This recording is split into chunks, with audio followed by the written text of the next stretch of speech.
Commencement, the beginning of a new era in higher education by Kate Colbert and Joe Salustio with contributions by Elvin Freites is now available for pre-order on Amazon. Get your Kindle edition or your softbound book. It's going to be amazing.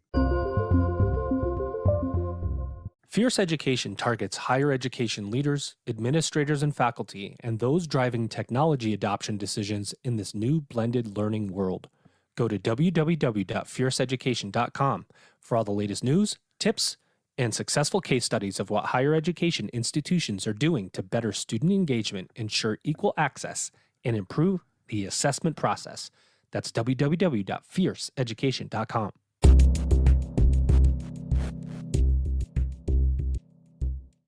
Welcome back, everybody. It's your time to EdUp on the EdUp Experience podcast, where we make education your business. We've done that over 500 times.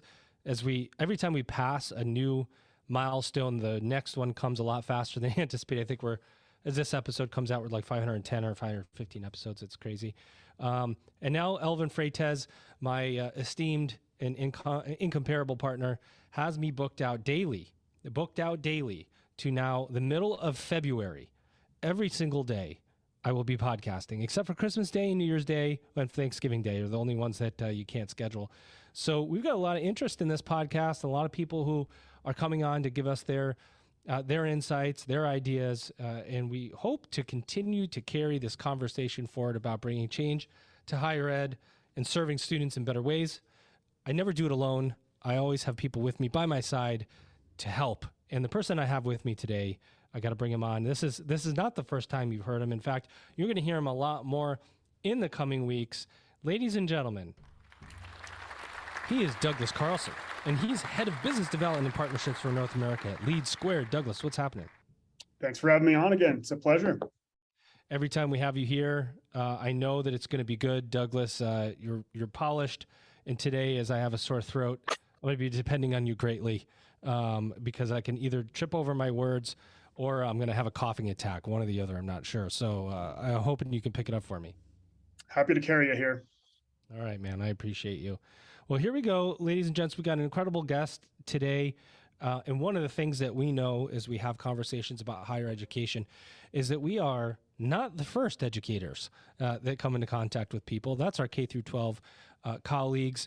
They are working with students on a daily basis. And one of the things that happened as a consequence of the pandemic, I would say, is that it forced K through 12 models to take a look at what innovation looks like, how they can move faster, how they can serve students in different ways. But there's a lot of innovation out there. And one of the places you'll find this innovation is with my guest today. I say our guest today. Ladies and gentlemen, here he comes. Let me get his applause ready. His name is Pete. Oh boy, I'm going to get your last name. Ruppert. Pete. Ruppert. There it is. Founder and CEO of Fusion Education Group. Pete, what's going on? How are you? I'm great. How are you guys today? Fun to be with you. Good. When I tell you I leave my mistakes in, I really truly mean it. As I botch somebody's last name here live on the episode, I leave it in. My mistake, not yours. Pete, thanks for being with us. You're also, by the way, a newly appointed Board of Trustees member at DePauw University. Congratulations on the higher ed journey that you're going to be taking. Thank you, Joe. It's exciting to be in the higher ed space, and obviously fun serving my alma mater as well. Awesome. Well, look, I've looked at Fusion Education Group, the work that you're doing. I know Douglas is armed with 47 questions that he's going to ask you today, but let's level set. What is Fusion Education Group? What do you do and how do you do it? So Fusion Education Group, better known to the public as Fusion Academy, is a chain of specialty private middle school and high schools around the country. And that chain includes multiple modalities. So we have 82 or so physical campuses around the country in about 18 different states. And then we also have an online school called Fusion Global Academy, which serves kids across 50 states and I believe almost 30 countries today.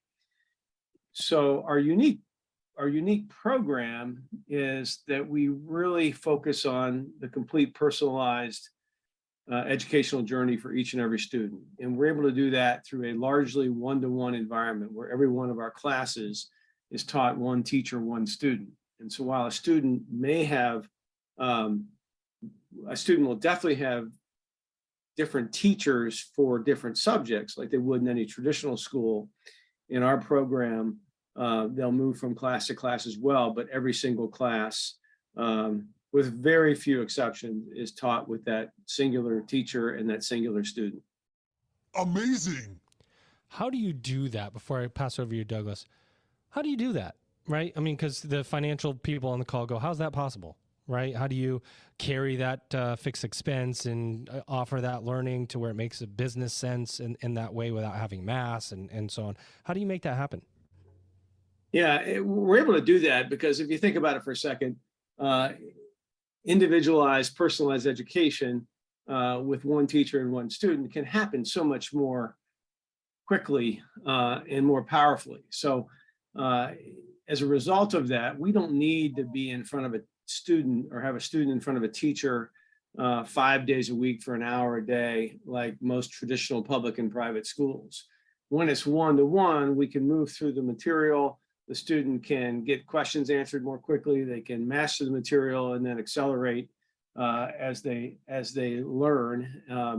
And that allows us to move faster and more thoroughly through the programming. And so thus, our classes are set up much more like a college, kind of a block scheduling kind of programming, where a math class, for instance, might be twice a week for an hour versus the 5 times a week in a traditional school.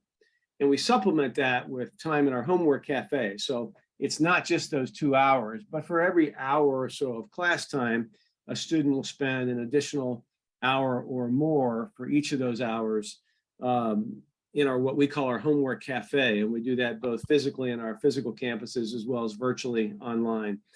And students will go to our homework cafe where they will be able to work on their homework, their independent study assignments, et cetera. Those are supervised by teachers, and so teachers are available to help them should they get stuck, et cetera. But that allows us to make the whole financial model work because of that more block scheduling-like approach, because of that homework cafe, which also provides the socialization time for middle school and high school kids, which is badly needed. It allows us to do that as well. And so we can kind of kill 2 birds with 1 stone, if you will, with that setup. Douglas, over to you. That's so interesting. Can you speak a little bit more to the homework cafe in the sense, do you think of your model as a flipped classroom? It's certainly not traditional, but it's maybe not all the way to a flipped classroom. Do you think of it somewhere in the middle or kind of going to one of those sides or another? Yeah, great question, Doug. I think it's somewhere in the middle because it's not flipped in the sense that the students are doing the homework first and then coming in the next day to have questions. Still very teacher directed. But in that setup, we can understand and quickly understand what the foundation is that a student has for a lesson. And the teacher can then personalize how they teach the lesson. And then the student does their what we call the mastery work is done outside of class where they do their homework, their independent study, et cetera. But it is the mix, the combination of the independent study in the homework cafe, along with the teacher directed instruction in the classroom that allows for kind of a hybrid, if you will, or a mix of what you talked about. And with that, are you using a lot of technology forward pieces? Like, are you using kind of tablets or computers or software to bring this experience all together? Or is it a little bit more, pen and paper experience? Can you speak to that piece? Good question. It's a mix. It depends on the class, right? And frankly, it depends on the student and the teacher. Again, trying to personalize everything about the experience. So if we have a student who is really technologically oriented, we're going to do our best to infuse technology into every subject as best we can. But many students will bring, in today's day and age, all students have a laptop, so they're bringing their own laptop. We provide laptops as well in the homework cafe for those who don't have them. And then depending on the teacher, in some cases it might be, every one of our teachers' rooms, their classrooms are just really small offices. Think of a 10 by 10 office generally, or 12 by 10, et cetera. And there's a whiteboard in there, there's a computer in there. And so we'll use what is most applicable for the student and what best meets his or her needs. Got it. And if Joe, if I can have one more, Go ahead, I'm man. so curious, My guess is every student would do better with this kind of personalization. However, is there a type of student that you're looking that it gravitates toward you? There's a type of student that you want or recruiting. Can you speak to that a little bit? Sure. Yes, you're right. I mean, one-to-one learning is proven to be 2 standard deviations better than any kind of group learning, right? By independent studies over the last 30 years. So Nailed it. it certainly works for any type of student. And anytime you have a chance to personalize the entire journey around that individual kid, you're in for a great position. But in terms of, oh, Doug, I'm sorry, your question's slipping my mind. Repeat that again. Oh, yes. Is there a Right. Just so the audience knows here, so the audience knows, I showed up 1 hour early to this podcast. So my whole life is slipping my mind here. It's all good. Yeah. The second part of my question is there an ideal student for you or a type of student that you're trying to? Yeah, sorry. No, it's all good. Yeah, it was a great answer to the first part of the question. Right. Second part of the question. I wouldn't say there's an ideal student. I'll tell you the kind of students that will typically come to us, right? Many students, and high school works, traditional education works for many K through 12 students, right? I mean, we all went to traditional schools by and large, and we're all doing fine, and many students thrive through that experience.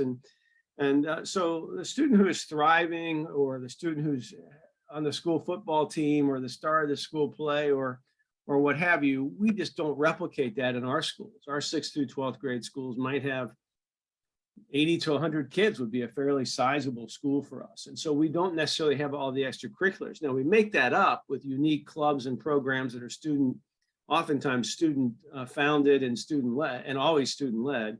But the type of student who might come to us, many times one big segment would be kids who have struggled academically in traditional schools, not necessarily because they don't have the intellectual wherewithal to be successful, because our students typically have average to above average and sometimes extreme intelligence.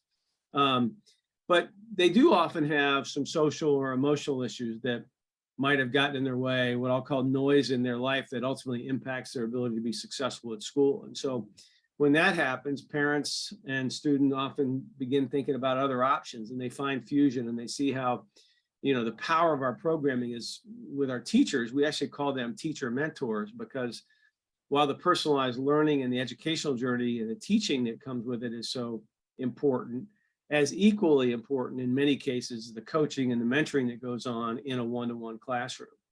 And so you combine that with a school environment of 80 to 100 kids, you have a situation where it's almost like a small family environment, where every kid knows each other and every teacher knows every kid, and vice versa, even if it's not necessarily one of your students.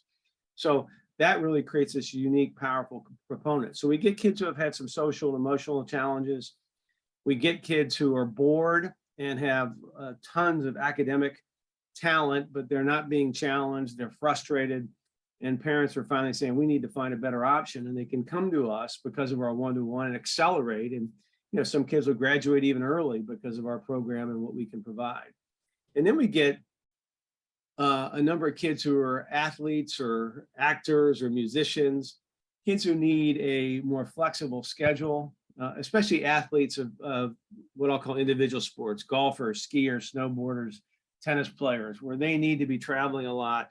Or they need to have a flexible schedule. And so our program, again, because it's one-to-one, a school day for some kids can start at 1 o'clock in the afternoon after they finish all their competitive sports training, for instance.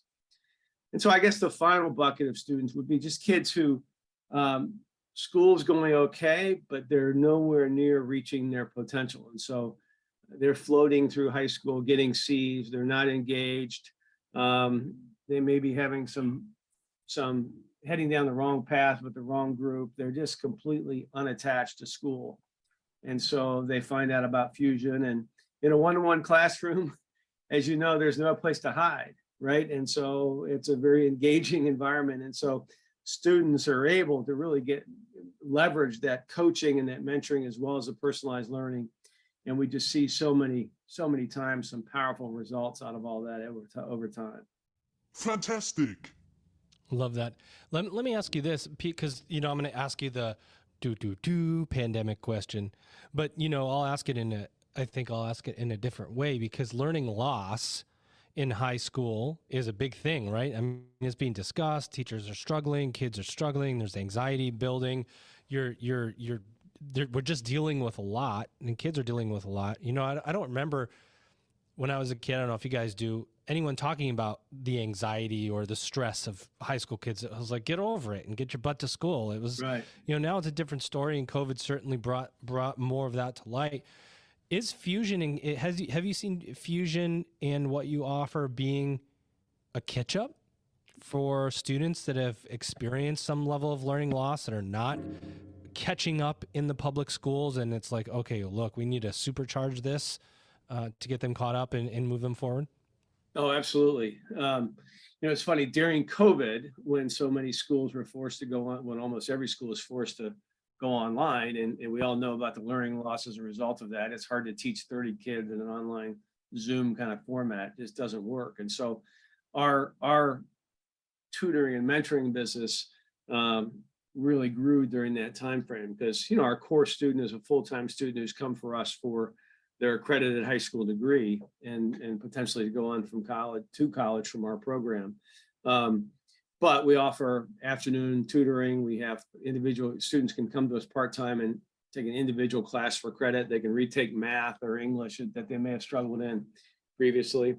And so we certainly saw, with the learning loss generally out there, an influx of students who capitalize on a part-time basis. And obviously that has fueled our full-time business as well, especially in markets that COVID was really impacting the ability for kids to get back to school. And probably build on Joe's question a little bit. So that's a fantastic answer for the learning loss. And he also alluded to some of the mental health and the stress pieces. I saw social emotional is a priority for Fusion. Can you tell us how you do that? Is that just sort of naturally infused, or you have specific touch points and programs to address social emotional learning? Yeah, great question. You know, it's funny, when I came into, when I founded this business in 2007, we found and acquired the original Fusion Academy campus, which was in Solana Beach, California. And then it's been a journey ever since then. And, you know, I came from the charter school arena, and as a new person into education originally in the charter school, Joe, my approach was kind of like what you said, old school, which is rigor, raise the standards, drill, measure test score results and everything else. And I learned that really through this journey of starting Fusion and acquiring that first campus, that, you know, success in life is not just your grades. And so what we really focus on is the entire child's success, the whole child, if you will. And that incorporates not just the academic and the learning part of it, but also the social and emotional well-being. And so that's why the power of our one-to-one classroom and that mentoring and coaching component that I told you is so critically important, combined with the personalized academics, allows us to create this unique environment totally built around a kid's needs that results in life-changing experiences. And we talk a lot about it in our organization about, we want every kid to come into our school and say, oh my gosh, this school feels like it was built exactly for me. Because if you contrast that with how traditional private schools, public or private schools work, it's, if you're 12 years old, we're going to put you in 6th grade. And you may be learning at the 7th or 8th grade level, but we're going to teach you 6th grade material. What? And maybe you might get a few extra services, but generally you're going to learn 6th grade material again. And more often than not, if kids are below grade level, they should be taking 4th or 5th grade material in various subjects, and they're still being taught 6th grade. So inevitably what you have is the kids who are behind get more and more frustrated and fall further and further behind. And that causes a bunch of social and emotional issues, right, that we know all about. And then kids who are accelerated are bored and aren't challenged and slowly revert back to the mean or to the norm. And so this idea of the whole child and the success of the whole child is critically important to what we do, because we know if we can help the students succeed socially and emotionally, it's going to create a clear pathway for them to achieve success academically. And that combination with the way we're set up allows us to, in so many cases, deliver life-changing results for students and their families, frankly. Fierce Education is the place where higher education leaders, administrators, and faculty, and those driving technology adoption decisions in education can access proven methods and best practices as they rethink pedagogy and business models in the new blended learning world. Through its website, www.fierceeducation.com, virtual events, and newsletters, Fierce Education focuses on rethinking higher education in a blended learning world. Fierce Education's key tenets are to use technology for teaching better and reaching learners everywhere, addressing business model changes required to move forward, and workforce preparation for adult learners who are out to reskill. That's www.fierceeducation.com. Let me just interject here, because I'm going to move us to the second half of the episode, which I do want to talk about your foray here as a Board of Trustees member at DePaul University. And I'm going to speak directly to you, DePaul University, here for a second.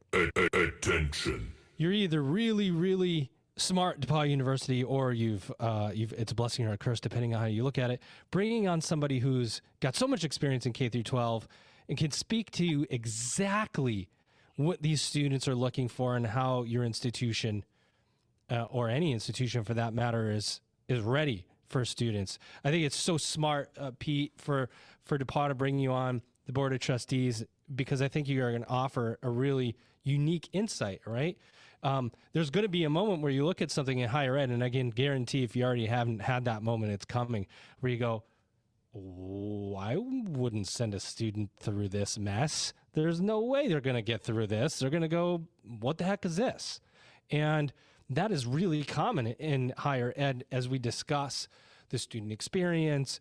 If you look at, one-to-one personalized learning, and then you go to university, that's the opposite of one-to-one. So how do you receive these students that Fusion is teaching, and how do you've helped them break these barriers of process by giving them attention, and then how do you provide that at the next level in a way? There's so much there, right? It's a lot. I've got so many questions about that, and how if anybody's tapping your expertise to go, are we really ready for these students? You know what I mean?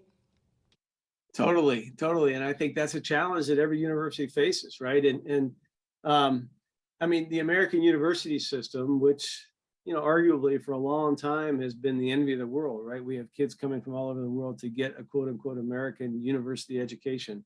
But there's certainly some chinks in the armor. The cost of tuition has grown astronomically, largely driven by the government loan programs and things of that nature. And so the models are upside down in terms of the tuition we're charging families and all the aid and scholarships that are needed to even get close to affordability for most students today. And so that's a challenge. And I think as any university's goal has to be to, how do we create a more personalized, more differentiated experience? So a student will choose mine versus my campus versus some other university or college. And I think the way universities are going to win are becoming much more personal in their approach and customizing programming and support for each and every kid. Hard to do when you have thousands and thousands of kids at these big universities. But smaller universities like DePaul, that's the niche that we and others are going to carve in order to really stand out and survive in a tough environment where there's a lot fewer kids graduating from high school now than there were, even 10 or 15 years ago. Yeah, go ahead. Yeah, so I'm really kind of curious about something. It sparks from a conversation I actually had with Paul LeBlanc, who's president of Southern New Hampshire University. And full disclosure, I am a Penman, so go Penman. And it was a wonderful in education. And oh my goodness, has that school changed? I won't tell you when I went there. In a beautiful, beautiful campus way. But one of the conversations I had with him, and I think this probably still holds true, but one of the visions would be to have a campus-based student that can be your traditional experience, so physically on campus going to classes, a hybrid experience, or an online experience, but yet all of them could be on campus. And it was kind of an interesting just flavor and take on how it can work. So I'm curious if you have any strong opinions, not necessarily like on specifically that style model, but is there a way to take the positive sides of hybrid and online learning, which you have experience with, and also infuse them into higher education, and maybe even go one step farther and make it a little bit cheaper? But let's start with just like, how can you infuse it and make it better? Yeah, no, 100%, Douglas. I'm a firm believer in that. That's what we're doing at Fusion, as I briefly touched on earlier, right? We provide this multimodality instruction. And again, with this vision of creating a school that feels like it's built exactly for the kid, not just in terms of their needs, but their financial wherewithal. And so, we have an online program where we offer through Fusion Global Academy, both a synchronous program where every class is you and the teacher on a Zoom program for the entire hour, which is very labor intensive and thus much more expensive. And we also have what we call our global anytime division, which is more of an asynchronous kind of environment. And so it allows us to say to a student in long term across our entire organization, whether they're a physical student or an online student, and say, hey, what's your budget? What's your needs? Where do you feel like you don't need as much help, and where do you need help? And so if a student is really struggling in call it math and science, for instance, they might want to take one-to-one classes synchronously online or face-to-face in a physical facility. But if they're really good at English and history and cost is a concern, they can take an asynchronous online course with us in those subjects. And so now all of a sudden you're providing different price points for different students based on their current capabilities and needs. And that's kind of, I think, what they're doing at Southern New Hampshire and at other places. And what the DePauws of the world need to be thinking about is, how do we find a way to better customize this beyond just being on campus and coming to a class of 30 to 100 students, depending on the university or the campus, and being forced to learn the same way. And we at Fusion feel like we're a huge disruptor in the traditional ways of doing things in traditional K-12. And Southern New Hampshire and others are doing the same kind of things in post-secondary. And every board of trustees, every university president has to be acutely aware of what's happening around it, because change is just going to accelerate as we look into the future. Yeah, and as I look at kind of what you've done and sort of what you just mentioned, it's sort of the unbundling of higher education. No longer is an engineer and a nursing student, charge the same amount of money in kind of different modalities and things like that. But what you're suggesting is a little bit different in the sense of, if you're really good at English, you can go to that big lecture, maybe at a lower price point. But if you really need that support and, the hard sciences, you can do that one-on-one. Is that fair? Is a fair assessment of your thoughts? It's exactly right. I mean, and maybe there's a hybrid of that too, where if you need that extra help in your calculus class at college, you still go to the lecture halls for those schools that can't, change on a dime, but there's an extra package of tutoring where maybe you get an extra hour with your professor or an assistant professor or a graduate student who's available to you once a week, and that's part of your tuition package. But it ensures your success in that class so that you indeed master the material versus sitting in a class of some big lecture hall where you're slowly falling further and further behind. That differential tuition piece is interesting, right? And you think about how that could be applied. How we talk about that we talk about that here at my university, Lindenwood University. I'm sure Southern New Hampshire does. Nice plug, Douglas, and getting that in there. But you know what? It is something that we talk about, online versus on ground, or a class of 30 versus a class of 3. And should there be different rates and stuff? It's great to see that model being applied in a way that makes financial sense, because I think it is harder to do than it is to talk about. So see somebody doing it makes a big difference for us to conceptualize it and think about operationalizing it. And one of the things I'm leading to here is the operationalizing the idea of college. I saw a stat on your website, I think with 96, maybe I got it wrong. Let me go back and see, because I had it right up. 96% of Fusion students go to college. Can you talk to us higher ed folk about parents and kids' appetite for college still? Because there's a lot of noise around now about you don't need to go to college. You do need to go to college. You can go to get a credential and you can work for 10 years and then go back when you're ready, or college doesn't have as much value as it used to. If you want to work at big tech, you don't need a degree. How are parents and students in reality processing that noise all around them right now? Yeah, it's a really great question. And it's a big challenge, because I think parents and students are starting to question the value of that investment. The investment is really, really big. And students they're seeing how their predecessors have done, and they're reading about this heavy debt burden, and you get all these calls of the federal government to forgive student debt and everything like that. It just kind of is a watch out for any potentially enrolling student that says, hey, high school wasn't that great for me. And now I'm going to go to college where it's going to be even harder and less engaging and even harder for me to get any kind of extra help and customization. So am I really ready to take on thousands and thousands of dollars of student debt? Especially when I'm hearing about other options, right? There's lots of different options out there with certification and trade schools and other things that might be more applicable. So I think that's just a byproduct of we're not quite delivering on the value expectations, especially at the price points we're charging to create credibility with families based on the track record of the most recent 20 or 30 years of graduates. Well said. Douglas, go. And no kidding, that was a fantastic question, and one I've been curious about. So thanks for filling in some of the gaps. I'm also curious if you with Fusion Education, it's a very different model than traditional K-12. I'm curious if you receive pushback either from the industry, parents, students at large, and how you've maybe broken through that skepticism or pushback, and therefore how we could potentially use that model in higher education, because you've successfully done it in K-12. So there's probably 3 questions in there, but we're just really curious, what pushback you've received, how have you gotten through it, and maybe the lessons for higher ed. Yeah, we've certainly had our share of pushback. And sometimes that comes from a private school where we might open a school, and sometimes from a public school.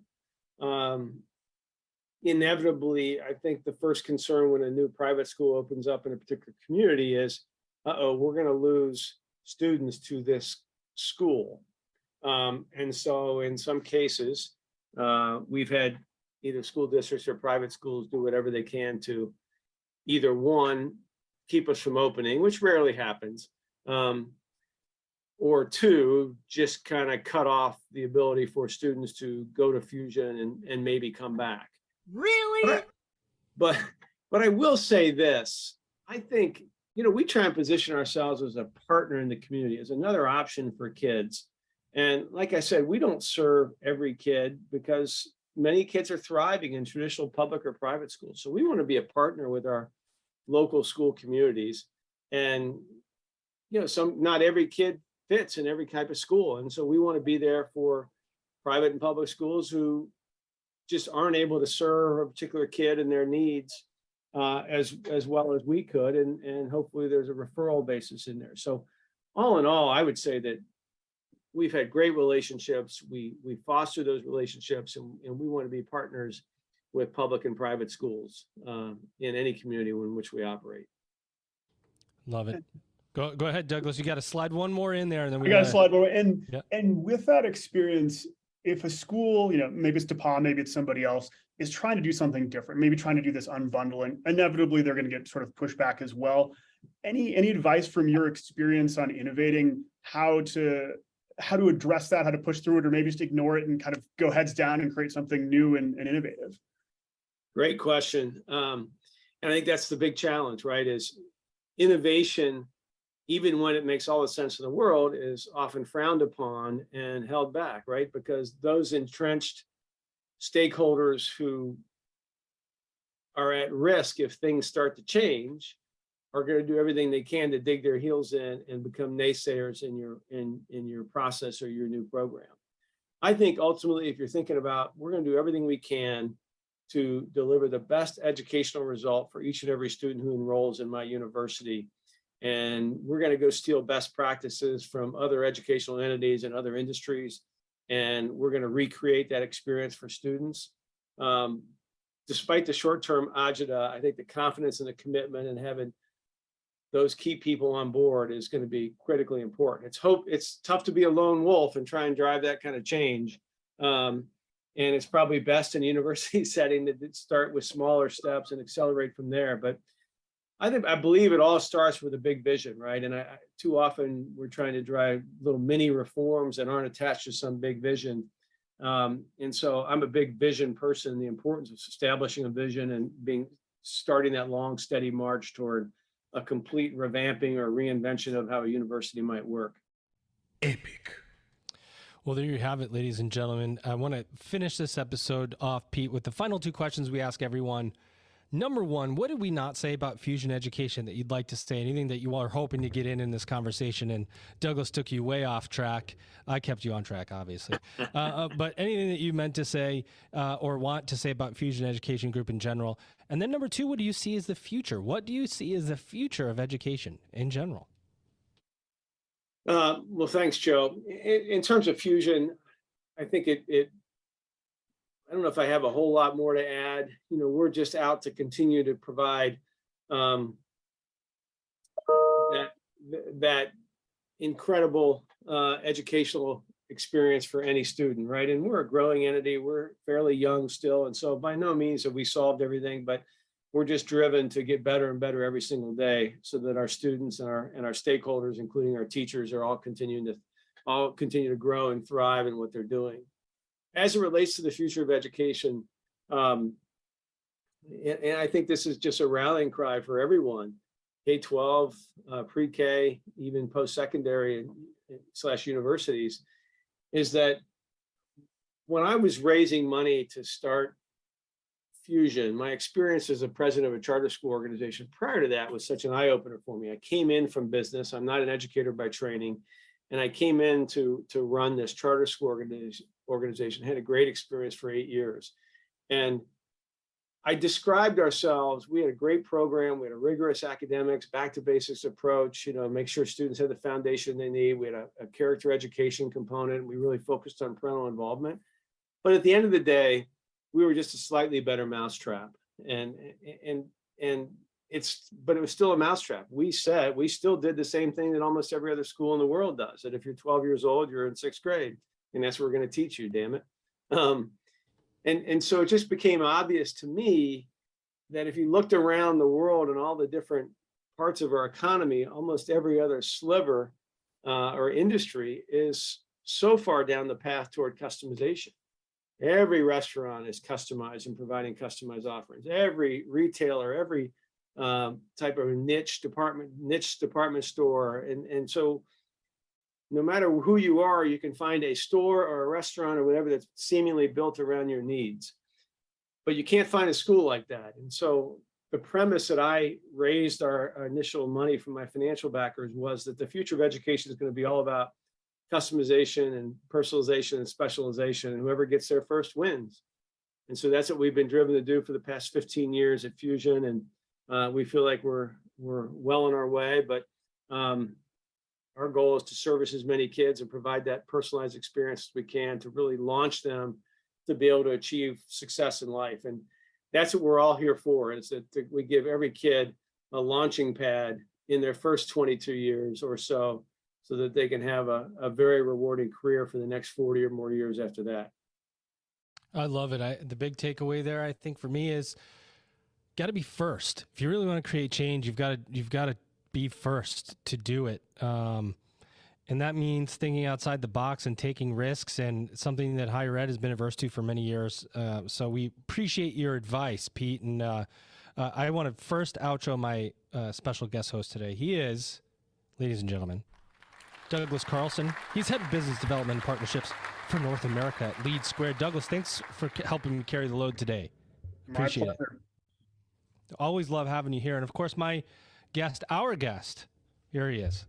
Ladies and gentlemen. Come on, put your hands up in the air. For Pete Ruppert, see, I got it right that time, founder and CEO of Fusion Education Group. Pete, did you have a good EdUp experience today, my friend? This was great. Really enjoyed being with you, Joe, despite your sore throat. And Doug, so nice to meet you. Thanks for carrying the heavy load with Joe being on the disabled list right now. Ladies and gentlemen, that's not my throat.